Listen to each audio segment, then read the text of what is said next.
పట్టుకొమ్మగా నిలిచే రాష్ట్రం తెలంగాణ. ఇక్కడ ప్రజా జీవనంలో లౌకిక విలువల స్ఫూర్తి అడుగడుగునా వెల్లివిరుస్తుంది. అందుకే జాతిపిత మహాత్మా గాంధీ తెలంగాణ జీవన మర్యాదను గంగా జమున తహజీబ్గా అభివర్ణించారు. ఈ స్ఫూర్తికి సమైక్య పాలనలో విఘాతం కలిగింది. ప్రజల మధ్య ఐక్యతను విచ్ఛిన్నం చేసే ప్రయత్నాలు అనేకం జరిగాయి. అల్పసంఖ్యాక వర్గాలు తీవ్ర నిర్లక్ష్యానికి వివక్షకు గురయ్యాయి. సమైక్య పాలనలో మైనారిటీలకు ఎంత అన్యాయం జరిగిందో గత 20 ఏళ్లుగా చేసిన బడ్జెట్ కేటాయింపులు చూస్తే అర్థమవుతుంది. 1995-96లో మైనారిటీల కోసం కేటాయించిన బడ్జెట్ కేవలం 1,20,00,000 రూపాయలు. ప్రభుత్వాలు చూపిన ఈ నిర్లక్ష్య వైఖరి వల్లనే మైనారిటీలు సామాజిక, ఆర్థిక, రాజకీయ వెనుకబాటుతనానికి, అణచివేతకు గురయ్యారు. దీంతో ఆ వర్గాలలో ఆందోళన, అభద్రత, అవిశ్వాసం ఏర్పడ్డాయి. తెలంగాణ ఏర్పడిన తర్వాత మైనారిటీల అస్తిత్వం నిలబెట్టేందుకు, వారిలో ఆత్మగౌరవం, ఆత్మవిశ్వాసం పాదుకొల్పేందుకు ప్రభుత్వం నిర్మాణాత్మక చర్యలు చేపట్టింది. తెలంగాణలో 14.24% ఉన్న మైనారిటీల అభివృద్ధి, సంక్షేమం కోసం సమగ్ర కార్యాచరణను రూపొందించింది. మైనారిటీల అభివృద్ధి కోసం తెలంగాణ మొదటి బడ్జెట్లోనే 1,030 కోట్ల రూపాయలు కేటాయించాం. ఈ ఏడాది కేటాయింపులను 1,204 కోట్లకు పెంచాం. విదేశాలకు వెళ్ళి విద్యనభ్యసించాలనుకునే మైనారిటీ విద్యార్థుల కోసం చరిత్రలోనే మొదటిసారిగా తెలంగాణ ప్రభుత్వం మైనారిటీ ఓవర్సీస్ స్కాలర్షిప్ పథకం తెచ్చింది. ఈ పథకం ద్వారా గత ఏడాది 463 మంది విద్యార్థులు లబ్ధి పొందారు. వారికి ఒక్కొక్కరికి 10 లక్షల స్కాలర్షిప్తో పాటు విమానయాన ఖర్చులు కూడా అందించాం. ఈ ఏడాది స్కాలర్షిప్ మొత్తాన్ని 10 లక్షల నుంచి 20 లక్షల రూపాయలకు పెంచాం. 89,000 మంది మైనార్టీ విద్యార్థులకు ప్రీ మెట్రిక్ స్కాలర్షిప్ కింద 35 కోట్ల రూపాయలు అందించాం. ఎస్సీ, ఎస్టీ, బీసీ విద్యార్థులతో సమానంగా 1,18,000 మంది మైనార్టీ విద్యార్థులకు ఇంటర్మీడియట్ నుంచి పీజీ వరకు దరఖాస్తు చేసిన ప్రతి ఒక్కరికి పోస్ట్ మెట్రిక్ స్కాలర్షిప్ అందించాం. ర్యాంకులతో సంబంధం లేకుండా ఎస్సీ, ఎస్టీ విద్యార్థుల మాదిరిగానే మైనార్టీ విద్యార్థులకు కూడా ఫీజు రియంబర్స్మెంట్ పథకాన్ని వర్తింపజేస్తున్నాం. 1,18,000 మంది మైనార్టీ విద్యార్థులకు 2015-16 వరకు చెల్లించాల్సిన 219.43 కోట్ల రూపాయలు చెల్లించాం.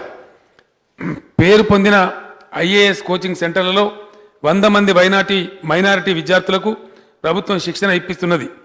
కోచింగ్ సెంటర్లకు ఫీజు చెల్లించడంతో పాటు విద్యార్థులకు స్టైఫండ్ కూడా అందిస్తున్నది. ఎస్సీ, ఎస్టీ, బీసీ విద్యార్థులకు ఉన్నట్లే మైనారిటీ విద్యార్థులకు కూడా ప్రభుత్వం స్టడీ సర్కిల్ ఏర్పాటు చేసింది.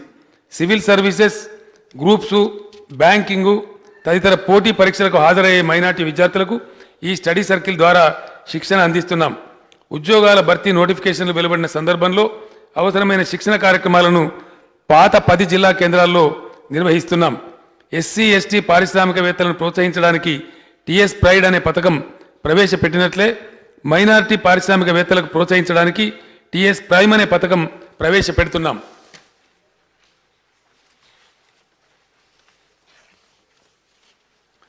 హైదరాబాద్లో మైనారిటీ ఐటీ పారిశ్రామికవేత్తల కోసం త్వరలోనే ప్రభుత్వం ప్రత్యేక ఐటీ పార్కును ఏర్పాటు చేయబోతున్నాం. అనీసుల్ గుర్బా ముస్లిం అనాథ శరణాలయానికి స్థలం కేటాయించమని దశాబ్దాలుగా ప్రజలు కోరుతున్నారు. కానీ వారి విజ్ఞప్తి గత ప్రభుత్వాల కాలంలో దారుణమైన నిరాదరణకు గురైంది. మా ప్రభుత్వం ఏర్పడిన వెంటనే అనీసుల్ గుర్బాకు ఉన్న ప్రాధాన్యతను గుర్తించాం. ముస్లిం అనాథలకు ఆశ్రయమిస్తున్న ఏకైక సంస్థ అనీసుల్ గుర్బాకు నాంపల్లిలో 4,000 చదరపు గజాల అత్యంత విలువైన స్థలాన్ని కేటాయించాం. దీనిని ఒక ఆదర్శవంతమైన అనాథ శరణాలయంగా తీర్చిదిద్దబోతున్నాం. పేద అనాథ పిల్లలకు అన్ని సదుపాయాలు ఏర్పాటు చేస్తున్నాం. త్వరలోనే ఈ స్థలంలో బహుళ అంతస్తులతో భవనం నిర్మించబోతున్నాం. హైదరాబాద్ నగరంలో ఓన్ యువర్ ఆటో అనే వినూత్న పథకాన్ని ప్రభుత్వం ప్రవేశపెట్టింది. ఈ స్కీమ్ ద్వారా 1,783 మంది మైనార్టీ యువకులకు 50% సబ్సిడీపై ఆటోలు అందించాం. మైనార్టీ యువతకు స్వయం ఉపాధి కోసం అందించే రుణాల సబ్సిడీని 50% నుంచి 80% ప్రభుత్వం పెంచింది. నాక్, ఈసీఐఎల్, సిఐపిఈటి, సెట్విన్ లాంటి సంస్థల ద్వారా మైనార్టీ యువకుల నైపుణ్యాల అభివృద్ధికి శిక్షణ ఇస్తున్నాం. పేదరికం అనుభవిస్తున్న మైనార్టీ కుటుంబాలు ఆడపిల్లల పెళ్లిళ్లు చేయలేక అవస్థలు పడుతున్నాయి. దీనివల్ల అనేక సామాజిక దుష్పరిణామాలు చోటు చేసుకుంటున్నాయి. ఈ పరిస్థితిని గమనించిన ప్రభుత్వం పేద మైనార్టీ ఆడపిల్లల పెళ్లి కోసం 51,000 రూపాయలు ఆర్థిక సహాయం అందించేందుకు షాదీ ముబారక్ పథకాన్ని ప్రవేశపెట్టింది. ఈ పథకం ద్వారా ఇప్పటి వరకు 51,452 మంది మైనార్టీ బాలికలకు షాదీ ముబారక్ పథకం కింద ప్రభుత్వం ఆర్థిక సహాయం మంజూరు చేసింది. సర్వమత సమభావానికి ప్రతీకగా ప్రభుత్వం బతుకమ్మ, బోనాలతో పాటు రంజాన్, క్రిస్మస్ పండుగలను స్టేట్ ఫెస్టివల్స్గా నిర్వహిస్తున్నది. రంజాన్ పండుగ సందర్భంగా రాష్ట్ర వ్యాప్తంగా నిరుపేద ముస్లింలకు పెద్ద ఎత్తున ఇఫ్తార్ విందులు ప్రభుత్వం ఏర్పాటు చేస్తున్నది. రాష్ట్ర వ్యాప్తంగా 2,10,000 పేద ముస్లిం కుటుంబాలకు నూతన వస్త్రాలను బహూకరించింది. అదేవిధంగా క్రిస్మస్ సందర్భంగా రాష్ట్ర వ్యాప్తంగా చర్చిలలో ప్రత్యేక విందు ఏర్పాటు చేయడంతో పాటు 2 లక్షల పేద క్రిస్టియన్ కుటుంబాలకు కొత్త బట్టలు కానుకగా ఇచ్చింది. ఇస్లాం ప్రార్థనా స్థలాల్లో ఆధ్యాత్మిక సేవలు అందించే ఇమాంలకు, మౌజంలకు నెలకు 1,000 రూపాయల చొప్పున ప్రభుత్వం గౌరవ భృతి అందిస్తున్నది. రాష్ట్ర వ్యాప్తంగా 8,934 మంది ఇమాంలకు, మౌజంలకు దీని వలన ప్రయోజనం చేకూరింది. మక్కా, మదీనా సందర్శించే హజ్ యాత్రికుల కోసం తెలంగాణ స్టేట్ హజ్ కమిటీకి రాష్ట్ర ప్రభుత్వం 2 కోట్ల రూపాయల ప్రత్యేక గ్రాంట్ అందించింది. ఉర్దూ భాష పరిరక్షణ, అభివృద్ధి కోసం ప్రభుత్వం అనేక చర్యలు చేపట్టింది. ఉర్దూ మీడియం పాఠశాలలకు అవసరమైన మౌలిక సదుపాయాలను కల్పించింది. రాష్ట్ర వ్యాప్తంగా ఉర్దూ ఘర్తో కూడిన షాదీఖానాలను మంజూరు చేసింది. వక్ఫ్ బోర్డు, వక్ఫ్ సంస్థలు ముస్లిం సమాజానికి ఉన్న విలువైన సంపద. సుదీర్ఘకాలంగా ఇవి నిర్లక్ష్యానికి గురయ్యాయి. వక్ఫ్ సంస్థల్లో నిర్మాణాలు, మరమ్మతుల కోసం ప్రభుత్వం 53 కోట్ల రూపాయల గ్రాంట్ అందించింది. గతంలో కేవలం 4-5 కోట్ల గ్రాంట్ మాత్రమే ఇచ్చేవారు. 11 చోట్ల ఉన్న వక్ఫ్ భూముల్లో నిర్మాణాలు చేపట్టడానికి, ఆ స్థలాలను లీజుకు ఇచ్చేందుకు ప్రభుత్వం వీలు కల్పించింది. దీని ద్వారా వక్ఫ్ బోర్డుకు 60 నుంచి 70 కోట్ల ఆదాయం సమకూరుతుంది. వక్ఫ్ ఆస్తులను కాపాడడం కోసం ప్రభుత్వం శ్రద్ధ తీసుకుంటున్నది. కలెక్టర్ అధ్యక్షతన జిల్లా స్థాయిలో వక్ఫ్ ఆస్తుల పరిరక్షణ సమన్వయ కమిటీలను నియమించింది. జామే నిజామియాలో ఆడిటోరియం నిర్మాణం కోసం ప్రభుత్వం 14.65 కోట్లు కేటాయించింది. రాజస్థాన్లోని అజ్మీర్ దర్గా ముస్లింల పవిత్ర ప్రార్థనా స్థలం. తెలంగాణ నుంచి వేలాది మంది మతాలకు అతీతంగా పెద్ద సంఖ్యలో యాత్రికులు అక్కడికి వెళతారు. వారి సౌకర్యం కోసం అజ్మీర్లో ప్రత్యేక వసతి గృహం రుబాత్ నిర్మించడానికి ప్రభుత్వం 5 కోట్ల రూపాయలు మంజూరు చేసింది. స్థలం కేటాయించాలని రాజస్థాన్ ప్రభుత్వానికి లేఖ రాసింది. స్థలం కేటాయించగానే నిర్మాణ పనులు ప్రారంభిస్తాం. ముస్లింల సామాజిక, ఆర్థిక స్థితిగతులు అధ్యయనం చేయడం కోసం ఏర్పాటు చేసిన సుధీర్ కమిషన్ రాష్ట్ర వ్యాప్తంగా పర్యటించి ప్రభుత్వానికి నివేదిక సమర్పించింది. జనాభా ప్రాతిపదికన వెనుకబడిన ముస్లింలకు రిజర్వేషన్లు కల్పించే విషయంలో అభిప్రాయం తెలిపేందుకు ఈ నివేదికను బీసీ కమిషన్కు అందజేశాం. బీసీ కమిషన్ ఈ విషయంలో వివిధ వర్గాల అభిప్రాయాలను సేకరిస్తున్నది. ఆ వివరాల ఆధారంగా తన అభిప్రాయం తెలియజేస్తుంది. ముస్లింలకు 12% రిజర్వేషన్ కల్పించాలంటే మొత్తం రిజర్వేషన్లు 50% మించకూడదనే ఆంక్షను సడలించుకోవాల్సి ఉంది. తమిళనాడు ప్రభుత్వం 45/94 చట్టం తెచ్చి భారత పార్లమెంటు ఆమోదం ద్వారా రాజ్యాంగంలోని 9వ షెడ్యూల్లో రిజర్వేషన్ల పెంపు అంశాన్ని చేర్పించింది. మన రాష్ట్రంలోనూ ఇదే విధానాన్ని అనుసరిస్తాం. వచ్చే బడ్జెట్ సమావేశాల్లోనే ముస్లిం రిజర్వేషన్ బిల్లును సభలో ప్రవేశపెడతాం.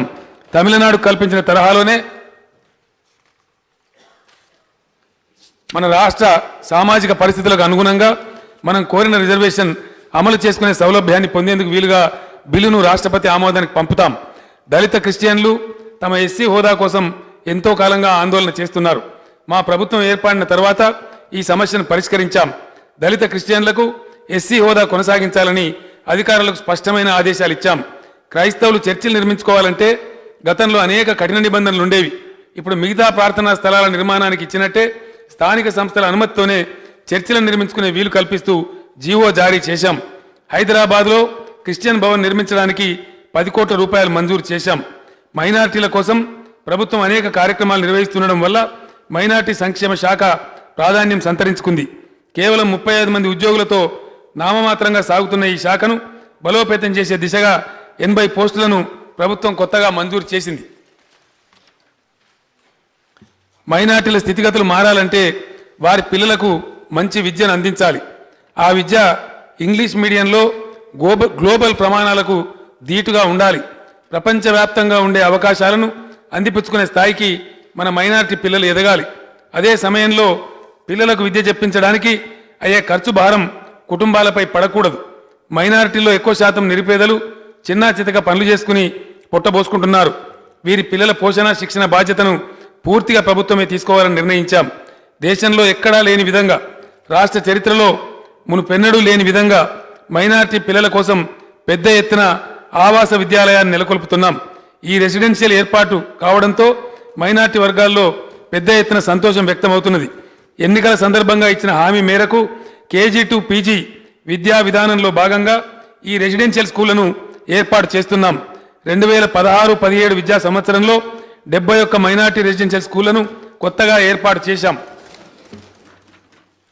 ఈ స్కూళ్లలో ప్రవేశాల కోసం దరఖాస్తులు వెల్లువెత్తుతున్నాయి. గత ఏడాది 13,000 సీట్లుంటే 35,000 దరఖాస్తులు వచ్చాయి. ఈ స్పందనను దృష్టిలో ఉంచుకుని వచ్చే విద్యా సంవత్సరం మరో 129 మైనారిటీ రెసిడెన్షియల్ స్కూళ్లను ప్రారంభిస్తున్నాం. దీంతో తెలంగాణలో 200 మైనారిటీ రెసిడెన్షియల్ స్కూళ్లు కొలువు తీరుతాయి. మైనారిటీ బాలికలు ఎక్కువగా డ్రాపౌట్స్గా మారుతున్నారు. ఈ విషయాన్ని గమనించిన ప్రభుత్వం 200 స్కూళ్లలో 100 స్కూళ్లను మైనారిటీ బాలికల కోసం కేటాయించింది. ఆడపిల్లలకు భద్రత, మంచి చదువు అందించే పాఠశాలలు ఏర్పడినందుకు తల్లిదండ్రులు తమ హర్షం వ్యక్తం చేస్తున్నారు. ఈ పాఠశాలల్లో దాదాపు 128,000 మంది విద్యార్థులు ఇంగ్లీష్ మీడియంలో గ్లోబల్ ప్రమాణాలకు దీటైన విద్యను పొందుతారు. ఈ విప్లవాత్మక పరిణామంతో రాష్ట్రంలోని భావితరం మైనారిటీలకు ఉజ్వలమైన భవిష్యత్తు ఏర్పడుతుంది. మైనారిటీల జీవితాల్లో గొప్ప పరివర్తన సాధించేందుకు ఈ స్కూళ్లు శాశ్వత ప్రాతిపదికలు నిర్మిస్తాయి. కుల మత భేదాలకు అతీతంగా అన్ని వర్గాల ప్రజలకు ఒకే తల్లి బిడ్డల వలె కలిసిమెలిసి జీవించే తెలంగాణ సంస్కృతికి మనందరం వారసులం. అభివృద్ధి ఫలాలు అన్ని వర్గాల ప్రజలకు సమానంగా లభించినప్పుడే రాష్ట్ర సమగ్రాభివృద్ధి సాధ్యమవుతుంది. సకల జనులు సామరస్యంగా సంతోషంగా జీవించే బంగారు తెలంగాణ నిర్మాణానికి ప్రభుత్వం పునరంకితం అవుతున్నది.